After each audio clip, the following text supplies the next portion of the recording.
Namaste everyone. Today we'll be taking our talks further, especially on this concept of consciousness. Earlier we have seen this consciousness, if you make a circle of it, what influenced this particular circle of consciousness.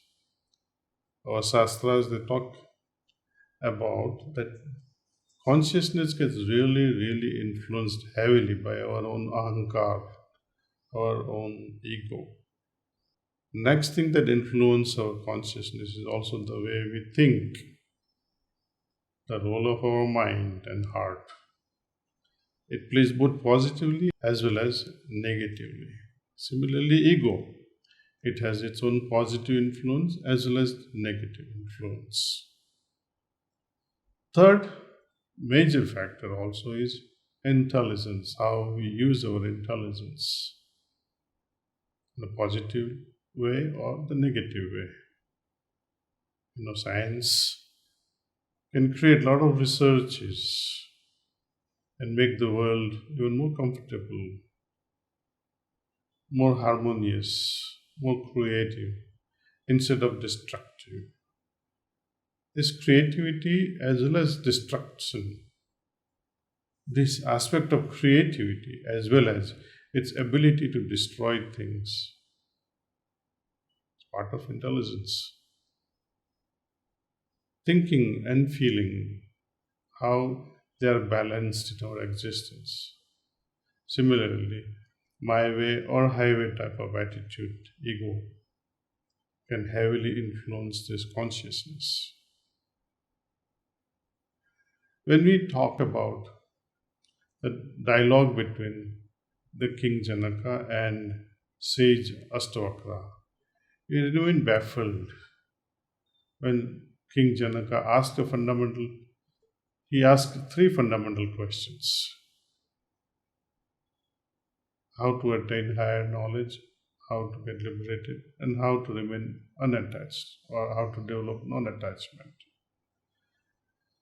Sage Astavakra wastes no time, he comes straight to the point. So develop these 5 fundamental qualities and treat all other things like sensual pleasures as vishayas, as poison. And which 5 qualities he highlighted? Ultimately, if the purpose of our existence is the evolution of consciousness, then we have to understand that these 5 qualities will help our consciousness evolve.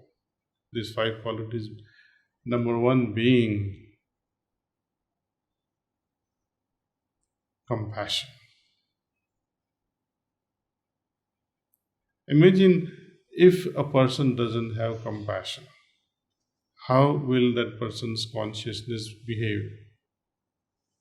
If that person is not truthful, always lying, diverting situations, diverting talks, cheating,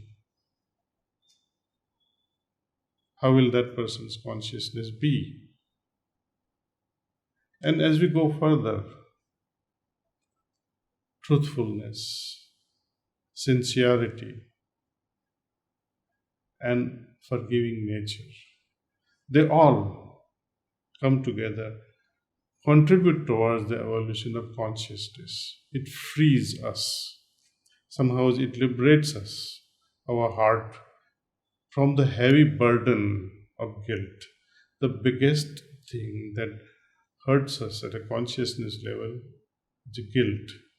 Oh, something I could have done to save my mother, or something that I could have told my mother I'm sorry before she passed on. All the unfinished business, guilt. Guilt have a very heavy toll on our consciousness. So it is imperative that we complete our duties. Not only complete our duties, but also complete them in time. Something that you could have done immediately to save someone's life, And after that poor person is struggling and he gets up on his own after a long struggle, and then you go and say, "Oh, I'm here to help you," it's too late. So we should not delay even in completing our duties. Timely completion is very important.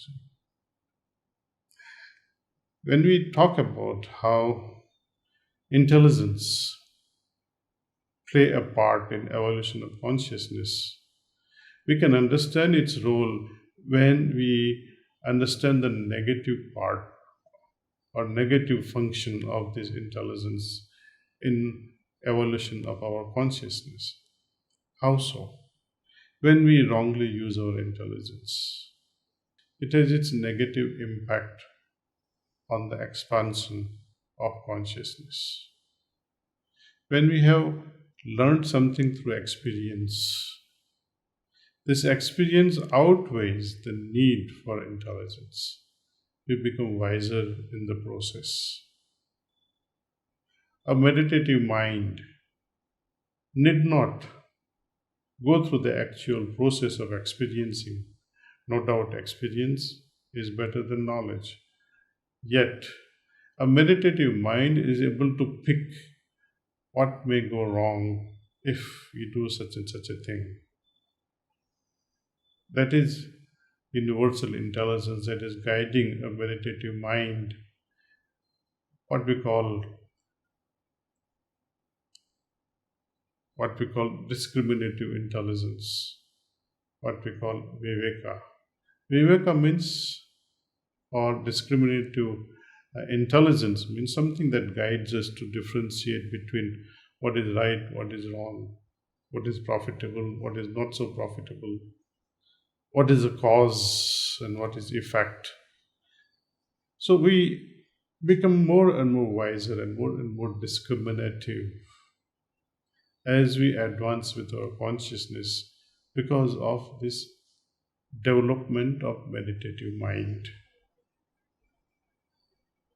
So meditation ultimately helps in regulating our mind. It also helps us sharpening our intelligence. If we have to study the whole process the way we understood how thinking gets evolved into feeling, and it is the feeling, more refined a feeling, more sensitive you are, better the perception. And the way this perception develops, the intelligence comes into the picture and say, I must respond to this call, something that I'm feeling, I must respond to it with intelligence. Now, when we talk of intellect, higher form of this intellect is intelligence. You are responding now. Intellect is static, intelligence is dynamic. And when this intelligence is combined with your own intuition, it further escalates into a sort of wisdom. Wisdom that we talked earlier about, how a meditative mind straight away goes to this aspect of intuition or wisdom. It bypasses other factors. So, meditation helps us develop and sensitize the ability to perceive things, and because of this increased sensitivity, we are able to intuit, and this intuition further guides us to become wiser,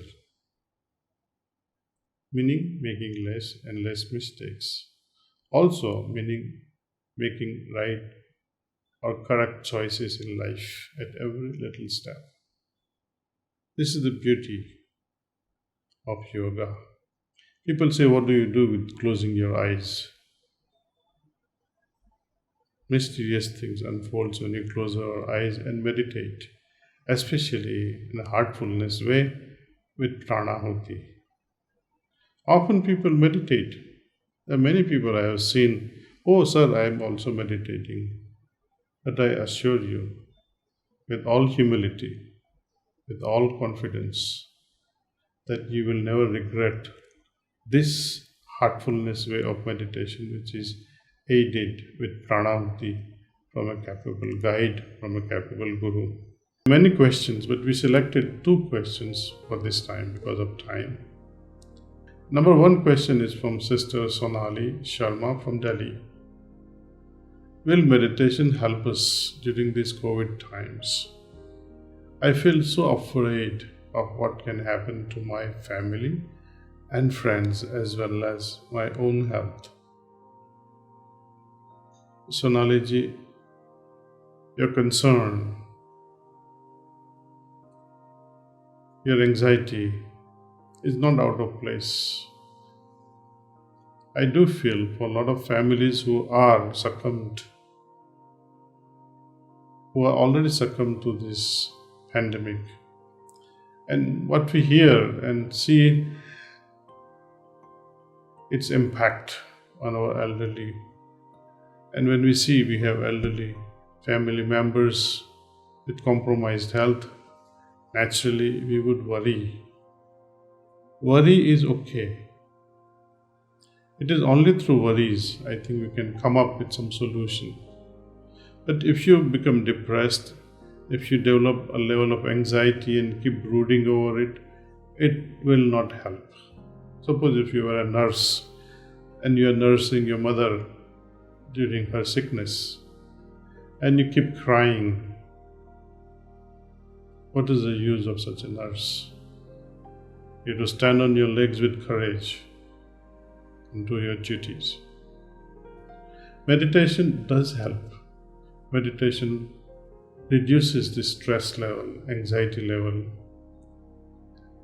And when such is the case, your immunity also improves. You will have a clear mind. You will have a clear understanding of what to do next. And when you close your eyes and meditate, at every moment you can be guided because of this flow of pranavati that constantly keeps on changing our consciousness, keeps on guiding us. So I wish that you meditate and see the impact. Just don't trust my words. Do it and see how it can really help us. All the best to you. We have another question from Sri Gaurav Singh from Jhansi. I have so many times tried to change myself, but keep falling back into the same weakness and making the same mistakes in spite of my best efforts. How to protect myself once and for all? I think you have not been hurt enough. If you were, you would not repeat it again. Does it really move your feelings, your emotion when we do wrong things and say, henceforth, I will not do it again? I have seen time and again that each time we fail with our determination, with our will becomes weaker and weaker. People say, I don't have such a strong willpower. I think willpower is absolutely useless thing. Many people will question my statement, but let me explain. As a child, did you have to use willpower to have ice cream? No. You didn't have to use willpower to have ice cream. Why? Because you loved it so much. You liked its flavor, you liked its taste, the way it felt. But certainly you'll have to use willpower to stay away from it. Precisely, weaknesses and other mistakes that we commit in our lifetime, something that I should not be doing, how to stay away from them once and for all. Often we fail. That's why we seek higher help. Higher help from my higher self.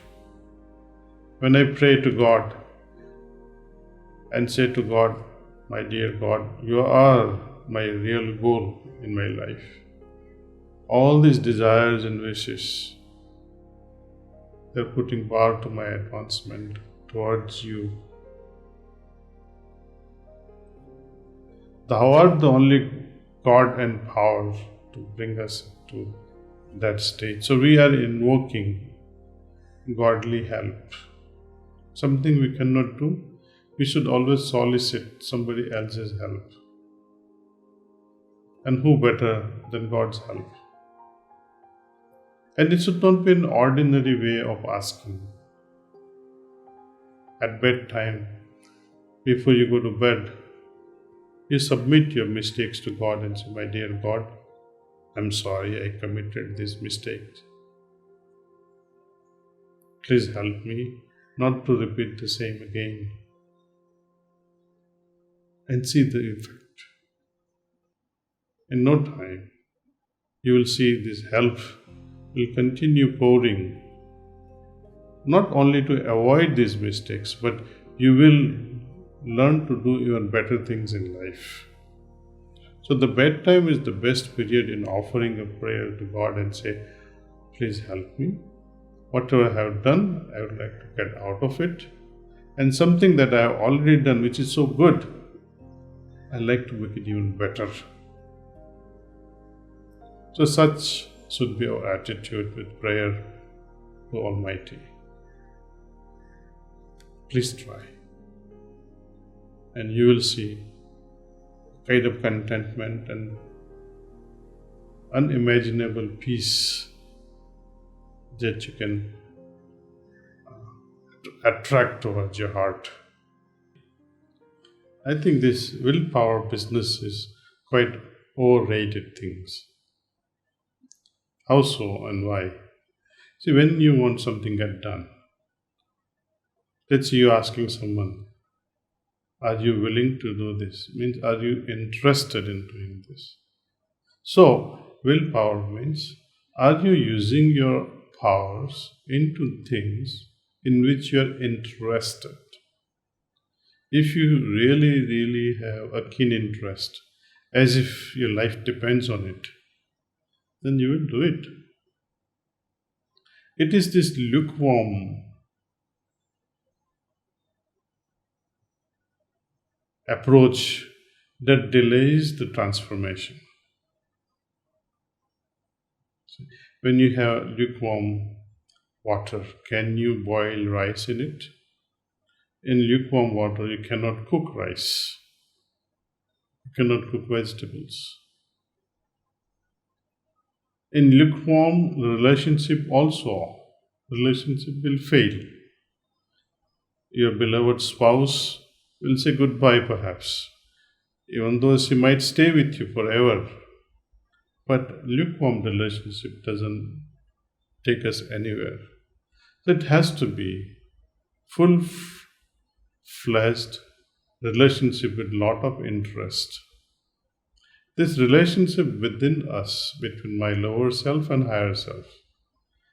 Whenever I do wrong things because of the influences of my lower self, am I crying out loud enough to reach out to the higher self and say, never again?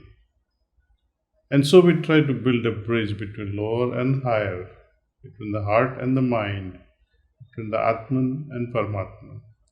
And this bridging is called yoga.